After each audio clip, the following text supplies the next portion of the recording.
Okay, I'm recording another update video on the circuit. I think I've pretty much got it completed, and I thought I would go over this. Mostly this is just for me so I can understand how this thing works when I need to revisit it in a year or so. It gets a little complicated and don't always remember why I made a choice that I did. So it's easier just to explain it and post a video, and I can always reference it at some point in the future and say, oh yeah, that's why I made that choice.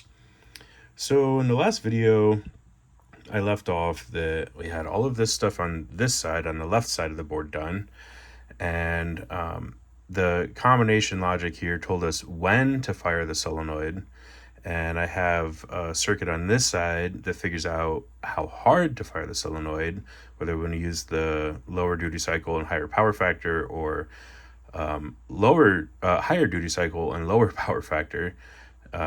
So we knew when and how hard, but I didn't have any of the logic done or really driver circuitry done to actually drive the solenoid, and now I do. So I'm giving a little explanation of this one.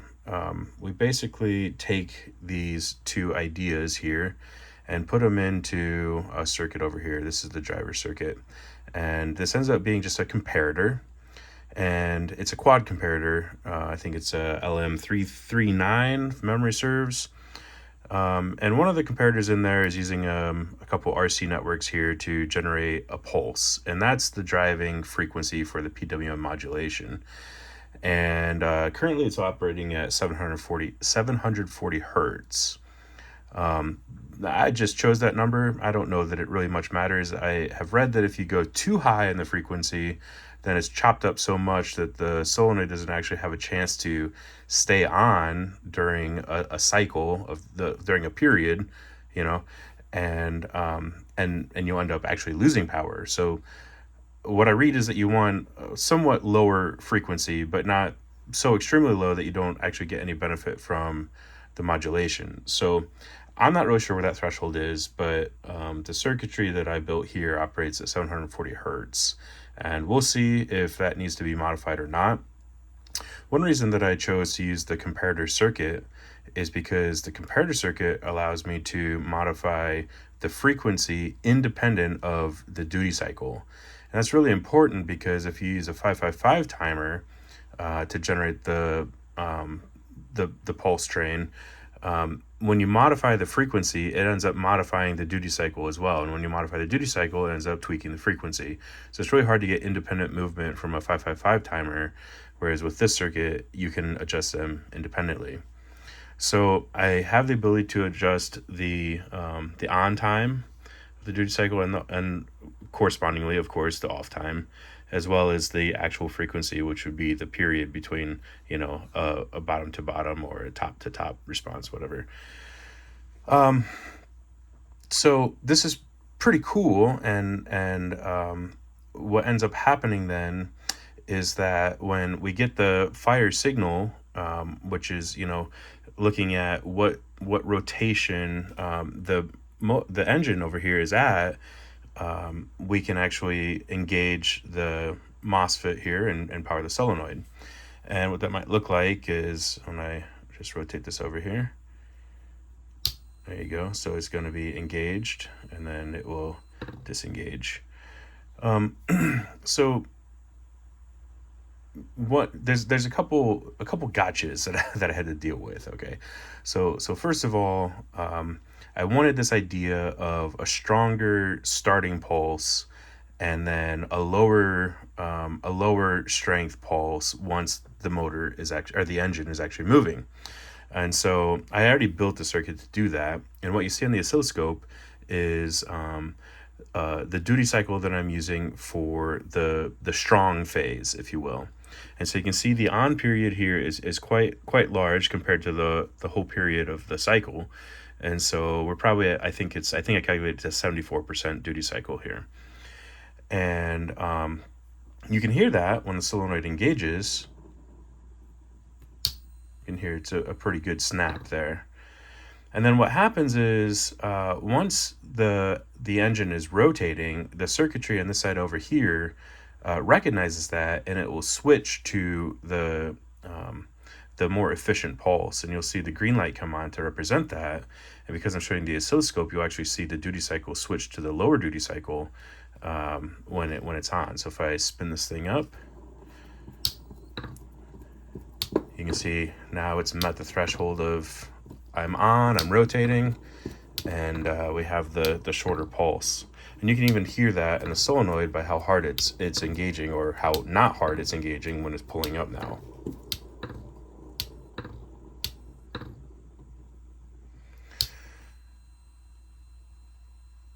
So that's working quite well. But then I was pretty happy with that. So I'm able to drive the solenoid, and I can drive it pretty hard. I can get it, pretty toasty here. So I think I calculated it out. Actually, I measured it out. I'm able to get up to a little over 2 amps going to this little thing. So it's cooking all right.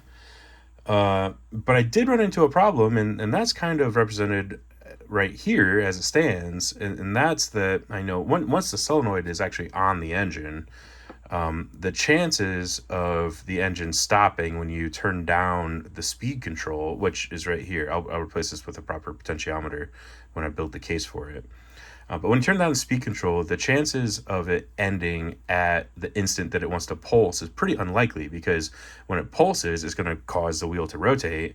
And so you wouldn't expect that it's going to end on a pulse phase. But in my prototyping stage here, as I'm building the circuit, of course, I'm just free spinning the wheel, the flywheel here with my hand. And so it can end at any part of the rotation that it wants to. And it made me realize that it's quite possible that we might end up on, like turning the speed down right as the solenoid should be engaging. And therefore the solenoid is going to be held up, or it's going to be held on, and it's not going to go anywhere. It would actually at that point be stuck at the bottom of the stroke. And then it would never disengage. And that's a problem. That's a real problem, because we're not operating at the slow speed on the yellow LED here. We're not operating at a continuous duty cycle rating. We're operating above that. So this would end up getting very warm, probably burn out, and that would be a bad day. So I thought what I really needed to do is build a watchdog timer circuit. And the watchdog timer circuit is built up here with this 555 timer. And essentially what it does is it starts building a charge across the RC network. And if it receives a pulse from somewhere in the system, during that rise of the charge, it will kill off the charge and start back over again. Now, once it rises above a specific threshold, it will trigger. And it triggers active low. And we can use that to say, okay, well, if I feed it the pulse from the Hall effect sensor here, I can essentially tell the watchdog timer to decide, is the flywheel moving? Are we doing anything in the circuit right now? Is the engine actually running, right? And if the engine isn't running, but the solenoid is engaged, that means we're stalled out, and this thing might be, potentially burning out. So I can use that watchdog timer to kill off the power to the solenoid in the event that we've stopped rotating at the bottom of that cycle, which I think makes sense. So in order to do that, I used another AND gate. So there's an AND gate circuit right here. And the AND gate takes the watchdog timer. It takes the on signal for the solenoid, which is represented here with that LED, right? And it also takes the actual power output pulse, the PWM pulse from here. So it basically says all of those things have to be true on for the solenoid to engage.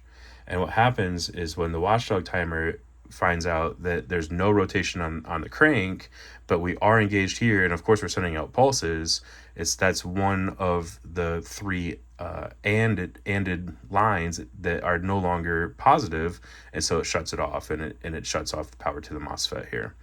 So in that way, we can have a watchdog timer that won't allow the solenoid to burn up if that rare chance that it happens to stall out at the very bottom of the cycle. Another cool thing about that is because I now have a timer that says, hey, there's no activity in this engine system, I can also, use that to do some more interesting stuff with the displays, because of course I would. Why wouldn't I?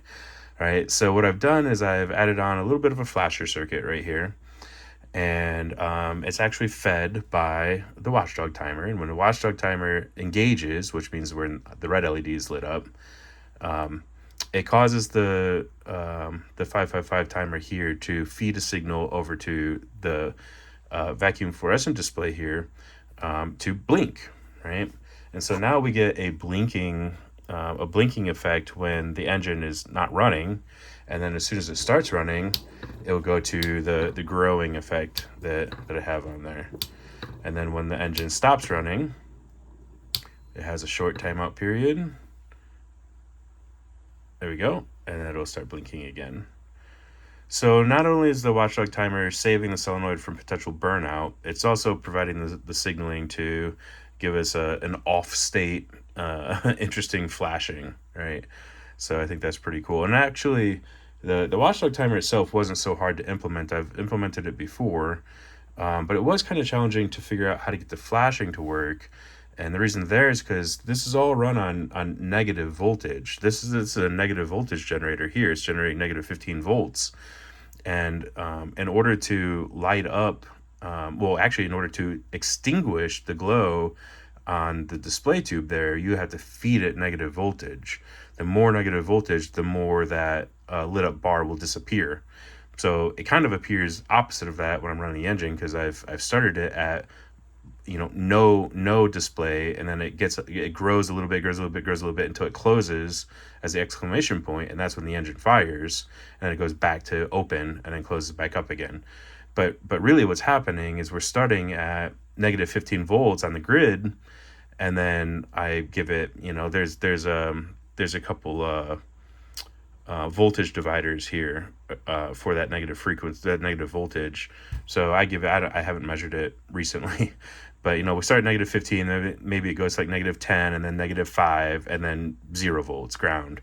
And at ground, the illumination is full bright. Okay, so it ends up being a little bit challenging to get it to do something else, because we have to start switching negative voltages. And that really gets challenging, because you can't switch an analog signal with a BJT transistor or even a MOSFET. I mean, MOSFETs kind of can, because they have a lower internal resistance, but it's really not easy. Fortunately, and I kind of already knew this, because I've already had to deal with it for this one. I happen to have purchased these digital single pole single throw quad switches here. I don't know, 4 or 5 months ago on Electronics Goldmine, and I was already using them here. The counting logic that's lighting up these LEDs here, that signal is actually being fed into the gate of these single pole single throw switches. And so really this is a quad switch. Only one switch is on at a time, because of the gate being fed to it, right? And then that gate is, or that those switches essentially have, like, one is at full negative 15 volts, one, like I said, is across a voltage divider, another voltage divider, and then ground. Or actually it's actually tied high, so that it's definitely ground, not floating. And so essentially, because these are just a digital switch now, you can actually control, toggle the negative voltage. So I actually had to end up adding a second one of those switches right over here. And that allows me to toggle between, should you be using this output here for flashing, or should you be using the watchdog timer signal for the flashing, right? So it was quite a bit of work to get the negative voltage stuff to work properly, but here it is. I think the circuit is now done. I will convert it over to an actual circuit board, draw all the artwork for it, have a PCB made for it. I don't really make my own PCBs anymore. It's just so cheap to get them from some Chinese supplier. I don't really see the reason to go through all that hassle when I can get it done for $5. I might play a little bit more with the driver circuit here. Right now, it's really just doing PWM, right? It's chopping up the voltage. Well, it's chopping up the signal and feeding it a chopped up voltage pulse like this. But there's another idea where instead of chopping up the voltage here, you create a constant current source. And the constant current source, then you can give it more current or give it less current, based on, your input control. And that might be a more efficient way to operate it, and it might also allow us to get a stronger response out of the solenoid. So I might play with that a little bit and see if that's worth, looking into or not. But overall, I think the circuit's now essentially done and working quite well. My camera's falling, so I'll give it one more rotation here. You can see, one thing I didn't show in this video is once it is moving, of course I can't adjust this potentiometer to increase or decrease the duty cycle there. So we can go pretty low. Struggling to meet the threshold of the speed. You can go pretty low or pretty high. So that seems to be working pretty well. And then of course we'll have the timeout and the flashing. Very cool.